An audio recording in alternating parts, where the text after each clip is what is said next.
今天刮灰贴砖终于实现了心中的一抹蓝，还是翻车了。山崖瀑布水景池经过2个月的打造，终于到了贴砖的环节。今天采购的材料总算集齐了，颜色听从大多数云股东的建议，选了款偏蓝的马赛克，表面因为是冰裂纹，蓝中还带了点浅色调，单看还是耐看，就是不知道贴完是惊喜还是惊吓。在贴砖前还要先对基础进行处理，靠山崖这一面在改造初期进行加固和做防水处理时，为了避免沁水就高出了最高水面，最主要表面还是凹凸不平的，根本无法满足贴砖的条件，只能调配特殊材料把这些位置还原成丹霞地貌，这样在贴砖的时候衔接起来融入的更自然。这条瀑布的供水管就显得有点尴尬了，为了不影响大家的气氛，这次也用挂网盘窝的方式将它封印在这面山崖上，隐藏之后不仅增加水管的使用寿命，也让水管和山崖石壁融为了一体，提升了整体性。水池的基层有些平整度较差的地方也要适当的调整。原本我是想着贴砖的时候就用水泥来填补，事与愿违，还是太年轻了。买材料老板告诉我，这种马赛克只能用白色的瓷砖胶来贴，这样一对比沙灰藻坪肯定是性价比最高的。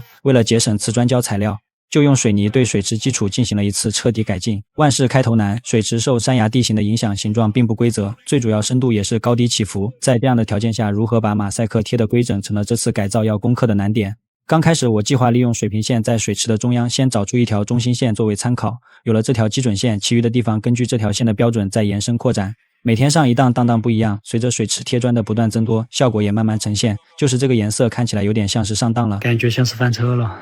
初遇的心动不一定是适合，木已成舟就不可能回头，我也只能一条路走到黑了。希望整体出来的效果有所好转。我在前面开疆扩土，老爸紧随其后清理战场，吴老师负责善后工作，还有一个打酱油的。就这样我们紧密配合，不知不觉水池里就一型的水池贴砖这么难，很多地方的缝隙贴着贴着就对不上了。计算的面积与实际贴砖相比误差也比较大，定材料之前是反复测量了很多次计算出来的面积，实际铺贴后居然还差这么多。不过好在整体成型的颜色看起来比一半时更耐看了。现在我们再把砖缝填补起来，看看效果会不会更好些。每块砖只有5厘米不到的大小，整个水池贴了有2万多块砖，要把这些缝隙填补好也是非常耗时费力的。在填补的同时还要用毛巾一边清理。砖的表面虽然是釉面，但是填缝用的也是瓷砖胶，凝固之后想要清理是非常难的。昨天贴砖就是有些地方没有及时清理，隔了一晚就只能用刀片慢慢刮了。真的小白改造到处都是坑。山崖这面石壁如何与蓝色的砖衔接也是个问题，还是利用隐藏水管的方法，用特殊的材料调配出接近石壁页岩石层的颜色，利用挂网的方式把瓷砖边缘与山体无缝衔接，让原本高低起伏的瓷砖边线变得更生动流畅。经过处理后，不仅边线得到了弱化，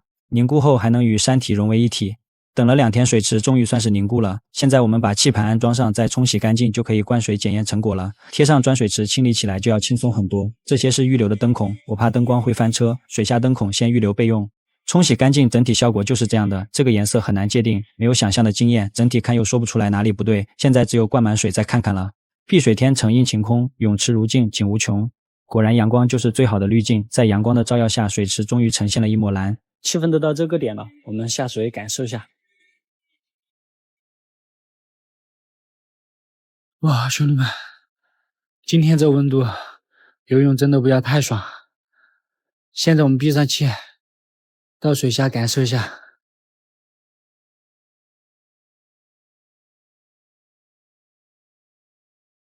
所有的努力是值得期待的。经过全家2个多月的打造，山崖瀑布水池终于从梦想照进了现实，现在算是实现了开门见山，看窗望水。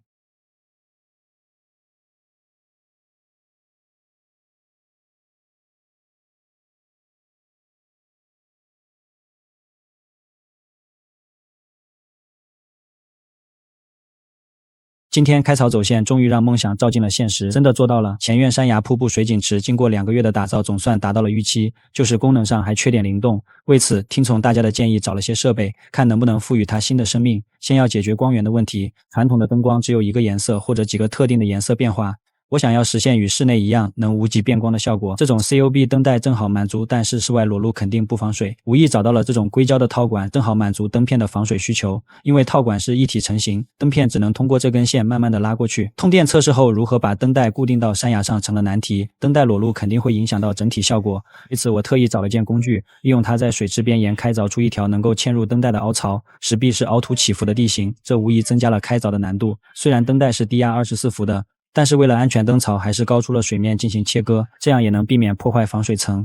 除了石壁，其余都是混凝土结构，切割起来虽然很费力，好在有粉尘助兴，运气好遇到铁矿还会有烟花活跃气氛。不过今天又解锁了新技能，全身都是泥。凹槽冲洗后，有的地方暴露了混凝土的本色，无疑与石壁形成了分裂。又刷了一遍特殊的材料进行伪装。凝固期间，先把山洞未完成的地面铺装出来。洞内地形不仅复杂，空间也很局限。有了上次总结的经验，这次吸取教训，就从地面开始。贴好地面，等了一晚凝固之后，我们再贴墙面。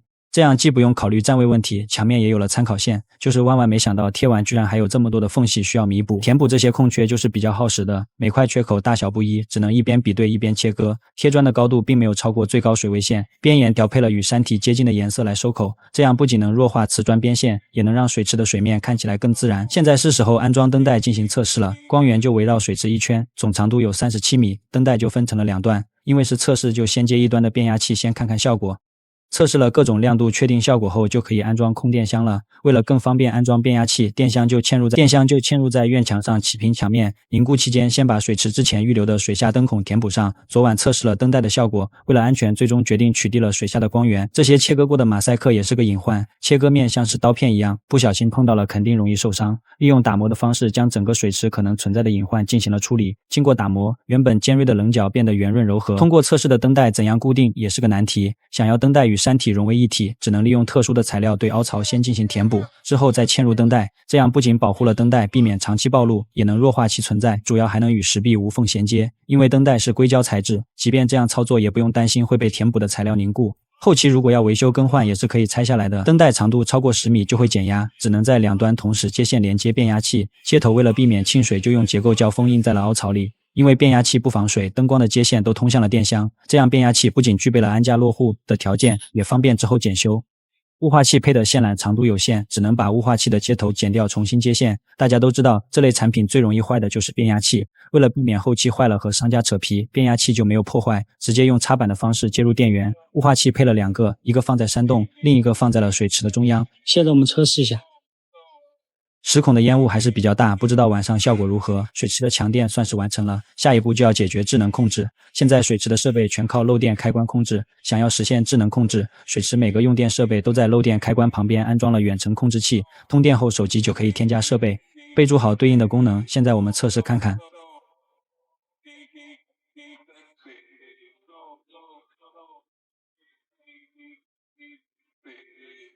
经过测试，现在整个水池虽然实现了智能控制，因为信号是靠蓝牙传输，只能在特定的距离手机才能控制。为了解决这个问题，准备了一台带中枢功能的路由器，用它作为本地终端，就可以不受限制的远程控制。如果再搭配上摄像头，整个水景池就真的做到随时随地智能化控制。常规的天黑自动开关灯、白天瀑布自动开关、水池过滤自动运行，这些基础功能都能自动化完成。经过2个多月的打造，这次总算把梦想照进了现实。遗憾的是，天气已经变冷，玩水只能等来年了。不知道钓几条鱼来养有没有问题。